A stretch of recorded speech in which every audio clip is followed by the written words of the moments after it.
बिस्मिल्लाहिर्रहमानिर्रहीम और अस्सलाम वालेकुम। 14 मार्च और पाकिस्तान में जुमेरात की शाम। आज अभी तक की इम्पॉर्टेंट ख़बरें और मेरा तज्जिया।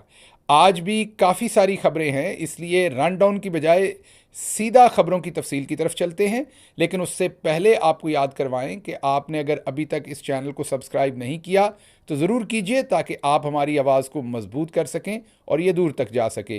पहली ख़बर आपके सामने रखते हैं और वो ख़बर ये है कि आज काफ़ी मुद्दत के बाद पाकिस्तान तहरीक इंसाफ की कोर कमेटी का इजलास फ़ेस टू फेस हुआ, फिज़िकली हुआ, क्योंकि इससे पहले ये इजलास ऑनलाइन हो रहे थे। और वजह उसकी ये थी कि बहुत सारे मेंबरान जो हैं वो रूपोश थे, वो सरफेस पर नहीं थे। और उसकी वजूहत आपको पता है, वो सारे जाली झूठे केसेस और चौधरी निज़ामुद्दीन का सारा फाशिज़म और जो एक अटैक किया हुआ था पाकिस्तान तहरीक इंसाफ में। इलेक्शन के बाद फ़ज़ा थोड़ी सी बेहतर हुई है, तो आज का जो कोर कमेटी का इजलास था उसमें ऑनलाइन की फैसिलिटी भी थी, जिसकी वजह से मुझ समेत कुछ और दोस्तों ने उसमें शमूलियत की। लेकिन आज इस्लामाबाद में बहुत मुद्दत के बाद पहली दफ़ा पाकिस्तान तहरीक इंसाफ का जो कोर कमेटी का इजलास था वो फ़ेस टू फेस हो सका। तो एक तो ये डेवलपमेंट आपसे शेयर करनी थी। दूसरी खबर पेशावर से है, जहां पाकिस्तान तहरीक इंसाफ ने पटिशन की हुई थी मखसूस नशस्तों के बारे में। 5 मेंबर्स का ये ऑनरेबल बेंच था पेशावर हाई कोर्ट का। बदकिस्मती से इन्होंने पाकिस्तान तहरीक इंसाफ की जो सुन्नी इत्तेहाद कौंसिल के नाम से वहाँ पर पटिशन की हुई थी पाकिस्तान तहरीक इंसाफ ने, उसको रिजेक्ट कर दिया है। और अब पेशावर हाई कोर्ट से वो रिलीफ नहीं मिला जो पाकिस्तान तहरीक इंसाफ लेना चाह रही थी। उसके साथ ही कोर कमेटी ने इस फैसले की तौसीक की है कि फौरी तौर पर सुप्रीम कोर्ट में जाया जाना चाहिए इस केस के सिलसिले में, ताकि ख़वातीन की जो मखसूस सीटें हैं उनके ऊपर पाकिस्तान तहरीक इंसाफ का जो पॉइंट ऑफ व्यू है उसको फ़ाइट किया जाए। क्योंकि जितने भी टॉप के वकला हैं वो ये समझते हैं कि पाकिस्तान तहरीक इंसाफ का जो केस है उसमें मेरिट है, उसमें बड़ी जान है। और वो पेशावर हाई कोर्ट के इस फैसले को समझते हैं कि वो लीगली एक कमज़ोर फ़ैसला होगा, और अगर सुप्रीम कोर्ट कानून के मुताबिक देखेगी तो तहरीक इंसाफ को वहाँ पर एक रिलीफ मिल सकता है। आपको सिर्फ सिचुएशन समझाने के लिए कि इस टाइम खैबर पख्तूनख्वा की असम्बली के अंदर 89 से 90 सीटें हैं पाकिस्तान तहरीक इंसाफ के पास, और अपोजिशन के पास 17, जी हाँ 17 सीटें हैं रफली। अब अगर ये पेशावर हाई कोर्ट का जो आज का फ़ैसला है, मीन जिसके बाद रिलीफ नहीं मिला तहरीक इंसाफ को, यही फ़ैसला अगर कंटिन्यू रहे, फॉर एग्जांपल सुप्रीम कोर्ट में तहरीक इंसाफ ना जाए या जाए तो रिलीफ ना मिले अगर खुदा न खासा, तो अपोजिशन की 17 से सीटें बढ़ के हो जाएंगी 50, और तहरीक इंसाफ की उतनी ही रहेंगी 89 या 90 जो सीटें हैं, 89 है गालबन, वो तहरीक इंसाफ की उतनी ही सीटें रहेंगी। और जो अपोजिशन है उनकी 17 से बढ़ के 50 हो जाएंगी। और इसके आप सोच सकते हैं कि अभी 12 सेनेटर्स ने मुंतखब होना है खैबर पख्तूनख्वा से, और उन सेनेटर्स को इन्हीं लोगों ने वोट करना होता है। तो 17 अगर वोट हों तो आप खुद सोच सकते हैं कि कितने सेनेटर्स 12 में से बनाए जा सकते हैं, और 50 हों तो कितने बन सकते हैं। तो आप इससे खुद समझ सकते हैं कि सेनेट के इलेक्शन के ऊपर इसके कितने असरात पड़ेंगे। और फिर इसी तरीके से पंजाब की सीटें, फेडरल गवर्नमेंट की सीटें जो नेशनल असम्बली की हैं, और बाकी सारी जगहों की जब आप मिला लेंगे तो आप उसके जो ड्रास्टिक रिजल्ट्स हैं पड़ने वाले हैं सेनेट के ऊपर, उनको आप खुद एवेलुएट कर सकते हैं। तो ये सारी जो इस वक्त की लूटमार हो रही है, ये चौधरी निज़ामुद्दीन अब सेनेट को लूटने के लिए ये सारी लूटमार कर रहे हैं। बहरहाल देखते हैं सुप्रीम कोर्ट इसके ऊपर क्या फ़ैसला करती है। अभी हाई कोर्ट का जो फैसला आया वो हमने आपके सामने रखा है। अच्छा जी, अगली खबर बड़ी इंटरेस्टिंग है। जावेद लतीफ़ साहब ने कन्फेस कर लिया है कि नवाज शरीफ लाहौर से हार गए हैं। जी हाँ, ये अभी मैं आपको उनकी वीडियो दिखाऊंगा और आपको पता चलेगा कि वाकई अब नून लीग खुद कन्फेस कर रही है कि नवाज शरीफ हार गए हैं। जावेद लतीफ़ साहब ने खुद ये टेलीविज़न पर बताया कि उन्होंने किसी से बात की कि NA 114 115 जो जावेद लतीफ़ साहब का इलाका था, हल्का था, उसकी वोटिंग रिकाउंट करवा दें, क्योंकि जावेद लतीफ़ को लगता है कि रिकाउंट होगा तो वो शायद जीत जाएंगे। तो उन्होंने कहा कि उसकी वोटिंग रिकाउंट करवा दें। और उस शख्स ने बकौल जावेद लतीफ़ के आगे से कहा कि अगर 114-15 एनए जो है उसकी होगी रिकाउंटिंग, तो फिर एनए 130 की भी होगी। तो अब जावेद लतीफ़ कह रहे हैं कि देखें ये तो ब्लैकमेलिंग हुई ना। बंदा इनसे पूछे कि अगर वाकई नवाज शरीफ एनए 130 से जीता हुआ है तो फिर आपको तो रिकाउंटिंग का मसला नहीं होना चाहिए, आपको तो उसी सांस में कहना चाहिए कि बिल्कुल एनए 114 115 की भी करें और एनए 130 की भी करें। जिस तरीके से आपके सामने अली अमीन गंडापुर ने कहा कि सारे हल्के केपीके के अब मौजूद है, आइए जिसने रिकाउंट करना कीजिए, मेरी पूरी असम्बली पूरे हल्के हम खोलने के लिए तैयार हैं। पहले सुनिए कि जावेद लतीफ़ क्या कह रहे हैं। मैं ये बता दूं आपको कि जब मैंने किसी शख्स से बात की जो इलेक्शन से पहले भी मेरे साथ राब्ते में थे कुछ लोग, मैंने कहा कम से कम यार एनए 114 और एनए 115 को रिकाउंटिंग ही करा दो, तो उन्होंने फौरी मुझे कहा कि फिर एनए 130 का भी कराएंगे। मतलब ब्लैक मेलिंग की इंतहा आप देखें कि ये कोई इलेक्शन, आप ये किस कोई जगह रह रहे हैं यार। ये इलेक्शन कमीशन का बंदा था वो शख्स, मतलब आप जैसा कोई बाइख्तियार ही होगा ना। आपने खुद सुन लिया कि अपने मुंह से कन्फेस कर रहे हैं, कहते हैं ये तो ब्लैकमेलिंग है। अपने मुंह से कन्फेशन है कि इसका मतलब है कि नवाज शरीफ हारे हुए हैं, अगर हम एनए 114 की रिकाउंटिंग मांगेंगे तो एनए 130 की भी करनी पड़ेगी। ये इनकी हालत है। साथ ही जावेद लतीफ़ कहते हैं कि ये हमारी हुकूमत नहीं है, ये नवाज शरीफ की हुकूमत नहीं। कल उन्होंने कहा था कठपुतली हुकूमत है कामरान शाहिद साहब के प्रोग्राम में, आज वो कह रहे हैं कि ये हमारी हुकूमत नहीं है, ये नवाज शरीफ की नहीं है, ये तो टेक्नोक्रेट वगैरह की हुकूमत है, इसको आपने जो भी नाम देना दें। लेकिन उसके साथ ही अगर आप ख्वाजा आसिफ के बयान देखें तो वो कहते हैं कि सारे फैसले नवाज शरीफ की मर्जी से हो रहे हैं। नवाज शरीफ से पूछ के ही औरंगजेब साहब को फाइनेंस मिनिस्टर लगाया गया है, नवाज शरीफ से पूछ के ही मोहसिन नकवी को वजारत दाखिला दी गई है, और हर चीज़ नवाज शरीफ पर डाल रहे हैं जो ख्वाजा आसिफ हैं। और जो असल तर्जुमान है, ये असल मैं इसलिए कहता हूँ कि हमेशा से जावेद लतीफ़ के थ्रू ही नवाज शरीफ साहब जो हैं वो दिल की भड़ास निकालते हैं, तो जो असल नवाज शरीफ साहब के अंदर की बात है वो जावेद लतीफ़ आपके सामने रख रहे हैं। लेकिन इसके साथ साथ मारूफ सहाफ़ी हैं फ़ाहद शहबाज, आजकल वो आजकल इससे पहले वो दुनिया टीवी के साथ थे, आजकल वो पब्लिक टीवी के साथ काम कर रहे हैं। और फ़ाहद शहबाज ने ये स्टोरी की है कि नवाज शरीफ को पैगाम भेज दिया गया है कि आपका हल्का खुल जाना है, और आपका वो हल्का जैसे ही खुल जाना तो आपने हार जाना है। इसके साथ ही इस खबर को देखते हुए, इससे पहले याद कीजिए मोहम्मद मालिक भी ये स्टोरी दे चुके हैं, सबसे पहले नजम सेठी ये स्टोरी दे चुके थे, और इसके साथ ही ख्वाजा आसिफ का ये बयान ज़रा मिला के पढ़िए जिसमें वो कह रहे हैं कि नवाज शरीफ साहब की तबीयत पिछले चंद दिन से ख़राब है। तो अब आप डॉट कनेक्टिंग कीजिए और आपको सारी बात समझ आ जाएगी कि एक तो नवाज शरीफ साहब जितने सूजे हुए मुँह और गुस्से से असम्बली के अंदर बैठते हैं, शहबाज शरीफ से हाथ मिलाने से इनकार किया, रूपोश हुए हुए हैं, इन सारे हालात के अंदर दूसरी तरफ आप सोचिए कि अब एनालिस्ट ये कह रहे हैं, नजम सेठी साहब जैसे एनालिस्ट कह रहे हैं कि नवाज शरीफ को घर से धोखा मिला है, बेटी ने मरियम ने और शहबाज शरीफ दोनों ने धोखा दिया। तो नवाज शरीफ इस टाइम शदीद परेशान है, और आज ख्वाजा आसिफ की अगर स्टेटमेंट को इकट्ठा करके मिला लें तो लग रहा है कि प्लेटलेट्स फिर कम और ज़्यादा हो रहे हैं, तो शायद मुल्क से बाहर जाने की फिर कोई ना कोई आरजू करवट ले रही हो। अच्छा जी, आज इस्लामाबाद हाई कोर्ट के अंदर समाअत हुई जो इमरान खान के साथ मुलाकातों पर पाबंदी लगी थी। जज साहब ने आज अडयाला जेल के सुपरिटेंडेंट की सरजनिश की। उन्हें कहा कि कौन से ऐसे लोग हैं जिनसे आपको सिक्योरिटी रिस्क लगता है, MNAs हैं, सेनेटर्स हैं, आप इमरान खान के वकला के साथ बैठें और एक टाइम टेबल बनाएं, एक स्केड्यूल बनाएं और उसके मुताबिक इन सब की मुलाकातें करवाते जाएं। आपको मसला क्या है, आप क्या इन लोगों को नहीं जानते या आपको टेररिस्ट लगते हैं?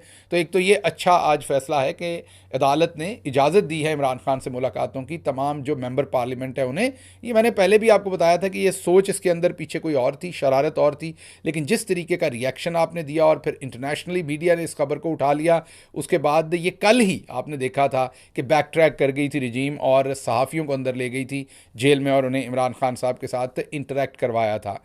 अच्छा जी, अगली खबर पिंडी से है, जहां पर रावलपिंडी की एक मुकामी अदालत ने कमिश्नर लियाकत चट्ठा, जिन्होंने धांधली का बयान दिया था रावलपिंडी के अंदर, उसके बाद से वो गायब हैं, उनके बारे में कहा कि वो कहाँ हैं। कहा गया जी वो रूपोश है।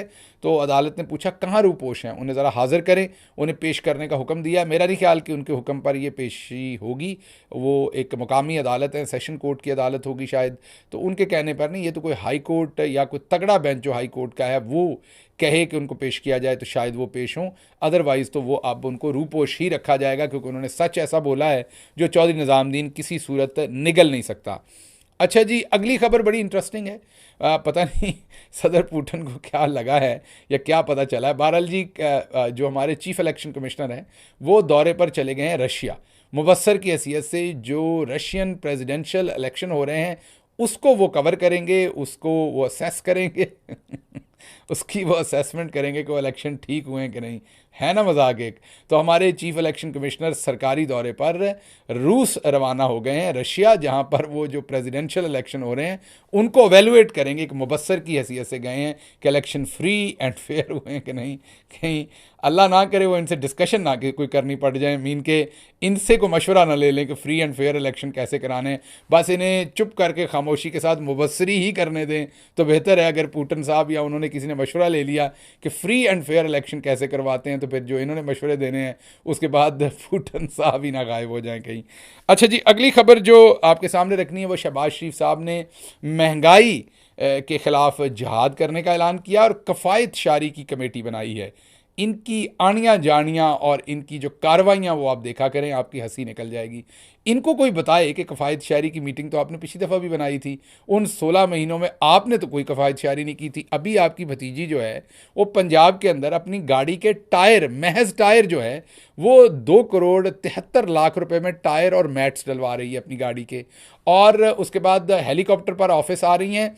आएँ, ज़रूर आएँ अगर सिक्योरिटी के खदशात हैं या जो भी वजूहात हैं, लेकिन आप लोग ही इमरान खान के ऊपर तनकीद करते थे और ये कहते थे कि इससे बहुत कौमी खर्चा होता है, और अब आप बता रहे हैं कि इससे बहुत कौम को, लाहौरियों को बहुत फ़ायदा होना है। तो ये कफ़ायत शार कमेटी अगर बनानी थी तो पहले उसमें मरीम साहबा को बुला लेते और पूछते कि आपने गाड़ी में 2 करोड़ 73 लाख रुपए के किस चक्कर में आपने टायर डलवाए हैं या डलवाने जा रही हैं। तो ये ज़बानी जमा खर्च से काम नहीं होना शहबाज शरीफ साहब, अब तो आपको असल में काम करना पड़ना है, जो आपने ना कभी किया है और ना आप कर सकते हैं।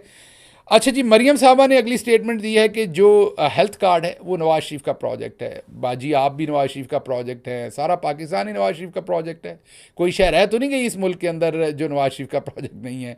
हालांकि सबको पता है कि हेल्थ कार्ड सबसे पहले केपी में शुरू हुआ था, उसके 1 साल के बाद आपने चरबा किया था, मीन कॉपी की थी उस प्रोजेक्ट की, और वो भी आपने लॉन्च नहीं किया था, बयानों की हद तक कॉपी की थी, और पंजाब के चंद अजला में आपने लिमिटेड लोगों को हेल्थ कार्ड दिया था कॉपी करके इमरान खान के प्रोजेक्ट को। लेकिन फिर जब इमरान खान की पंजाब में हुकूमत आई थी तो सारे पंजाब को हमारे दूसरे तीसरे साल में ये हमने हेल्थ कार्ड दे दिया था, और उसके साथ साथ केपी में तो पहले से ही दिया हुआ था।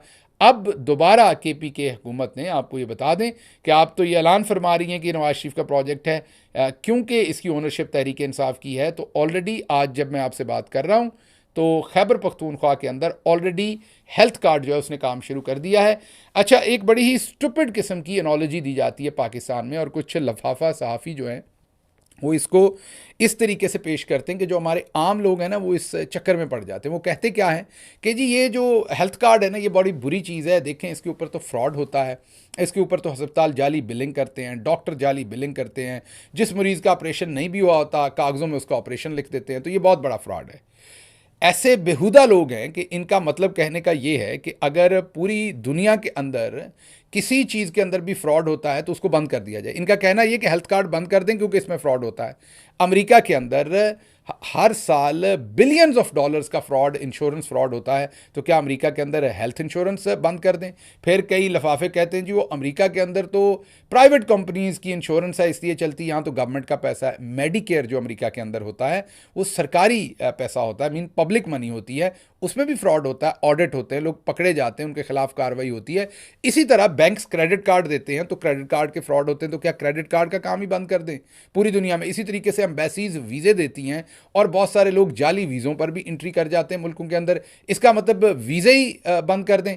छितर लय बंदा ला कसम खुदा की। मीन ऐसे ऐसे बेशर्म लोग हैं जिनको मैं क्या कहूँ इन लोगों को, ऐसे ऐसे ये गलीज लफाफे हैं कि इनको इस बात का नहीं पता कि जो गांव में बंदा बैठा हुआ है डायलिसिस करवाए बगैर मर जाता है, जो भी उसके हार्ट के प्रॉब्लम्स हैं, जो भी उसके प्रॉब्लम्स हैं, उनको वो बेचारा उसकी तशखीस इलाज करवाए बगैर अल्लाह को प्यारा हो जाता है। उनकी अगर कोई बेहतरी हो रही है, बजाय आपको, अब बिल्कुल आप ये कहिए कि जो हेल्थ कार्ड है उसका निज़ाम बेहतर करने की ज़रूरत है, उसके अंदर आप कहिए कि उसका ऑडिट ज़्यादा करने की ज़रूरत है, आप कहिए कि उसके अंदर कवानीन सख्त बनाने की ज़रूरत है, आप कहिए कि उसकी जो है जो बिलिंग है उसके काम को और ट्रांसपेरेंट हॉस्पिटल्स को बनाने की ज़रूरत है, चेक एंड बैलेंस करने की और ज़रूरत है। अब जो दिल करता कहिए, क्योंकि ये एक पब्लिक की मनी है, आपकी बिल्कुल राय मुहतरम है और हुकूमतों को उसे इम्प्लीमेंट करना चाहिए, इंक्लूडिंग केपी। लेकिन आप ये कह रहे हैं कि बंद ही कर दिया जाए। मसले एक हॉस्पिटल में एक डॉक्टर की वजह से, एक गलत डॉक्टर या एक गलत प्रैक्टिस की वजह से एक हॉस्पिटल के अंदर एक मरीज़ वफात पा जाए, तो आप कहेंगे कि वो हॉस्पिटल ही बंद कर दें ताकि उस पूरे इलाके के अंदर और किसी को इलाज की सहूलत ना मिल सके। वैसे मैंने बड़े बड़े बेशरम देखे हैं, लेकिन कुछ ठंडे बेशरम देखे हैं। वो अपनी सिर्फ इमरान खान की नफ़रत में गरीबों का भी सर लेने को तैयार हैं। अच्छा जी, अगली खबर आपके सामने रखेंगे कि रमज़ान पैकेज पर हम बात करेंगे, लेकिन उससे पहले एक खबर आपके सामने रखनी है कि अयाज सादिक साहब ने एक बयान दिया है, और बयान इसलिए उनका हम आपके सामने ला रहे हैं कि ख़वातीन इस वक्त कैद हैं, उनको ज़मानतें नहीं दी जा रही, और हम आपको ये बता रहे हैं खबर कि आज नहीं लेकिन कल 15 मार्च को हमारे पास ये खबर है कि मरियम सफदर साहबा जो हैं वो शायद कोट लखपत जेल या कैंप जेल लाहौर का दौरा करें। जी हाँ, और बहुत सारे लोगों की ज़मानतें उन्होंने कैंसिल करवाई हुई हैं। हो सकता है वहाँ जाकर कोई ऐसा ऐलान करें, वैसे उम्मीद तो उनसे नहीं है, लेकिन हो सकता है कोई ऐसा ऐलान फरमाएं कि लोगों की कैद में कम करती हूँ, या किसी को ज़मानत पर बाद में छोड़ा जाए उनके जाने के बाद, उनको दिखाना हो कि ये हैं पाकिस्तान तहरीक इंसाफ की कैदी और इनको इस बुरे हाल में हमने रखा हुआ है। तो कुछ लोगों की ज़मानत हो गई थी, वो ज़मानत बाद में वापस ले ली गई।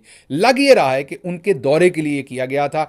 तो अभी हमारे पास इन्फॉर्मेशन है कि वो शायद कल 15 मार्च को शायद वो जेल का दौरा करें। अभी तक की इन्फॉर्मेशन ये भी हो सकता है ये गलत इन्फॉर्मेशन हो या वो चेंज कर लें अपना प्लान, लेकिन अभी तक जो हमें अंदर से इन्फॉर्मेशन आई है, जेल के अंदर से जो इन्फॉर्मेशन आई कि जेल के अंदर पूरी तैयारी है कि वो कल तशरीफ़ ला रही हैं। तो इस चीज़ को भी देख। अच्छा जी, अगली खबर जो आपके सामने रखनी है वो है केपी के और खैबर पख्तूनख्वा और पंजाब का एक तकाबली जायज़ा। हमने बात की है स्पेसिफिकली जो खैबर पख्तूनख्वा के अंदर इस टाइम चीफ मिनिस्टर के एडवाइज़र ऑन फाइनेंस हैं, दूसरे लफ्ज़ों में आप उन्हें मशीर ख़जाना या वज़ीर ख़जाना पंजाब समझ लीजिए। मुज़म्मिल असलम उनका नाम है। पहले ये इमरान खान की टीम में फेडरल गवर्नमेंट में काम करते रहे हैं, कराची के मारूफ इकोनॉमिस्ट हैं, बड़े काबिल आदमी हैं। उनको इमरान खान साहब की डायरेक्शन पर लगाया गया है खैबर पख्तूनख्वा में।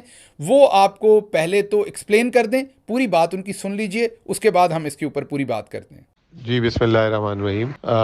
जो केपी हुकूमत है, जैसे ही वापस आई है इलेक्शंस के बाद, तो उसने जो है इमरान खान साहब की जो माजी की हुकूमत थी, पिछली हुकूमत थी, उसकी रवायात को जो है वापस ज़िंदा करने में 2 दिन भी ज़ाया नहीं किए। और जैसे ही पहली कैबिनेट का इजलास हुआ तो जो है सबसे पहले तो सेहत कार्ड उसका जो है वापस से जो है उसको एक्टिवेट किया, और दूसरा जो है रमज़ान पैकेज दिया। आपको याद होगा कि पिछले साल जब केयर टेकर हुकूमत थी तो उन्होंने आटा बांटा था, पंजाब हुकूमत ने भी और केपी हुकूमत ने, जिससे बहुत सारी अमवात हुई थी, लोगों की बेतौकीरी हुई थी और बहुत ज़्यादा जिसे कहते हैं लोग परेशान हुए थे, और ये भी नहीं पता था कि कितना आटा बटा है, नहीं बटा, किस क्वालिटी का बटा है। तो इस दफ़ा जो है अली अमीन गंडापुर साहब ने जो है पाकिस्तान में सबसे बड़ा पैकेज दिया है 10,000 रुपये, और इसमें ट्रांसपेरेंसी रखने के लिए जो BISP का डाटा है उसी डाटा को इस्तेमाल किया जाएगा, और उसकी बेसिस पे 5 रमज़ान से पहले तक कोशिश होगी कि लोगों तक उनकी रकम मिल जाए। इसके मद्दे मुकाबिल जो पाकिस्तान का सबसे बड़ा और अमीर सूबा पंजाब है, वहाँ पे जो है उन्होंने नवाज शरीफ की तस्वीर लगा के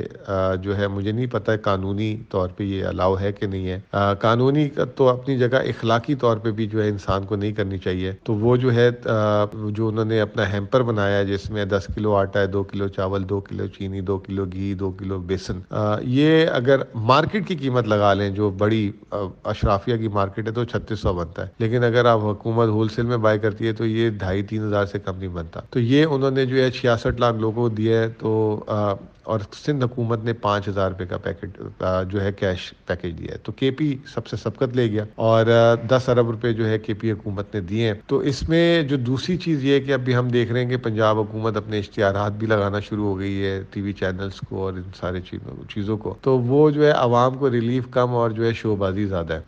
कल साथ साथ पंजाब हुकूमत ने जो है पूरे मुल्क पंजाब के बाहर जो है केला और प्याज पे भी बैन लगा दिया है। तो ये तमाम चीज़ें जो है मुल्क में जो है ये फ़र्क है केपी हुकूमत और पंजाब। आपने सुना कि मुज़म्मल असलम किस तरीके से आपको बता रहे हैं कि खैबर पख्तूनख्वा और पंजाब का फ़र्क ये है कि पंजाब जो है वो टोटल 3600 रुपये, अगर आप मार्केट प्राइस के ऊपर चीज़ें उठाएं तो 3600 रुपीज़ का वो रमज़ान हैम्पर बनता है, 3,600 रुपये का, वो भी मार्केट प्राइस के ऊपर। अगर आप होल सेल में ख़रीदेंगे और बेहतर तरीके से निगोशिएट करके ख़रीदेंगे तो ये 2,500 2,500 रुपये का सामान होना चाहिए जो पंजाब दे रहा है। और उसकी निस्बत अगर आप केपी देखें तो वो 10,000 रुपया दे रहा है। जी हाँ, और सिंध शायद गालिबन 5,000 रुपया दे रहा है रमज़ान पैकेज में। तो सबसे जो ट्रांसपेरेंट प्रोग्राम है और सबसे इफ़ेक्टिव प्रोग्राम है वो केपी की गवर्नमेंट लाई है। 10,000 रुपये और 5 रमज़ान तक उनकी अपने लिए एक उन्होंने सेट किया हुआ है टारगेट के उस तक वो पैसे लोगों तक पहुंचा दें।